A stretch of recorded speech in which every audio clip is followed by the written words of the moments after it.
बिस्मिल्लाहिर्रहमानिर्रहीम। अस्सलामुअलैकुम रहमतुल्लाहि वबरकातुहू। आज का टॉपिक इंसान और जानवर के इल्म में फ़र्क। अल्लाह ताला ने इंसान को दुनिया में आज़ाद पैदा किया है, लेकिन इसकी एक मुश्किल ये है कि वो जानता नहीं कि अपनी आज़ादी को कैसे इस्तेमाल करे, ख़ुद भी चैन से ज़िंदगी गुजार सके, दूसरे भी सुकून से रह सकें। इंसान के अलावा जितनी मखलूक़ात हैं वो अपना इल्म अपने साथ लेकर पैदा होती हैं। उन्हें अपनी ज़रूरत को पूरा करने का इल्म इनके अंदर से निकलता है, उबलता है।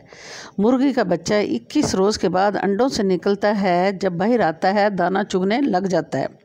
इंसान का बच्चा 21 महीने का भी हो जाए तो उसको खिलाना पड़ता है, और ये चूज़ा जिसको बाहर निकले हुए 5 मिनट हुए, ना उसने माँ से पूछा कि मुझे खाने का तरीका बताओ, ना ये पूछा कि मैंने क्या खाना है, क्या नहीं खाना, क्या मुज़र है, क्या मुफीद है, मेरी ग़ज़ा क्या है। थोड़ी सी देर के बाद दाना चुगना शुरू कर दिया।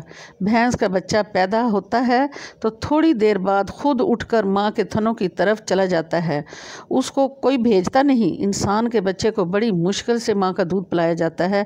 हर मखलूक अपना इल्म लेकर पैदा होती है, लेकिन जब इंसान पैदा होता है उसे पता नहीं होता कि मुझे क्या करना है। उसको ये इल्म बाहर से मिलता है, उसका नाम वही है। इस इल्म का नाम कुरान है।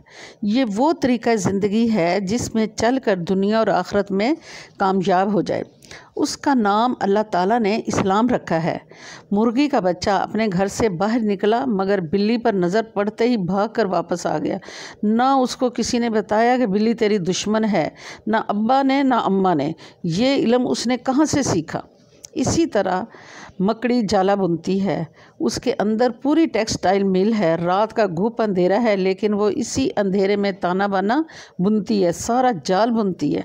मकड़ी के जाल में एक ही तार चलता है जो टूटता नहीं, लेकिन जो इंसान की टेक्सटाइल मिल है, इसमें धागे की ज़रूरत, कपास की ज़रूरत, लाइट्स की ज़रूरत, माहिर लोगों की ज़रूरत, फिर भी हर मशीन पर धागे टूट रहे हैं, ज़ाया हो रहे हैं। मकड़ी अपने अंदर ही से वो कपास निकालती है, अंदर ही से वो मादा निकालती है, अंदर से ही धागा। वो रब है जो हर चीज़ को पैदा करता है, उसको ज़िंदगी गुजारने का तरीका सिखाता है। इंसान को नहीं सिखाता, बल्कि उसको सीखना पड़ता है। इंसान कभी खुद कफ़ील नहीं हो सकता, इसके अलावा वो सारी मखलूक खुद कफ़ील है।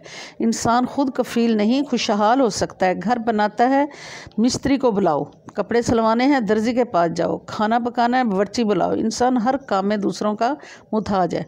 खुद कफ़ील चूहे हैं, बिल्लियाँ हैं, कुत्ते हैं, आग है, मच्छर है, मक्खी है, परवाना है, पतंगे हैं, ये सब खुद कफ़ील हैं। इनको कोई बल्ब नहीं लगाना, इनके अपने अंदर ही जनरेटर लगा हुआ है। दिन को बुझ जाता है, रात को जलता है। हम तो बत्तियां दिन में बुझाते हैं, रात को जलाते हैं। इंसान अपनी ज़रूरतों को खुद पूरा करके ये तरीका अमल है। एक तरीका अल्लाह का बताया हुआ है जिसका नाम इस्लाम है। ये दीन मुकम्मल है और सीरत नबवी सल्लल्लाहु अलैहि वसल्लम की शक्ल में आज भी हमारे पास महफूज है। आखिर में नेक तमन्नाएँ और दुआएँ। अस्सलाम।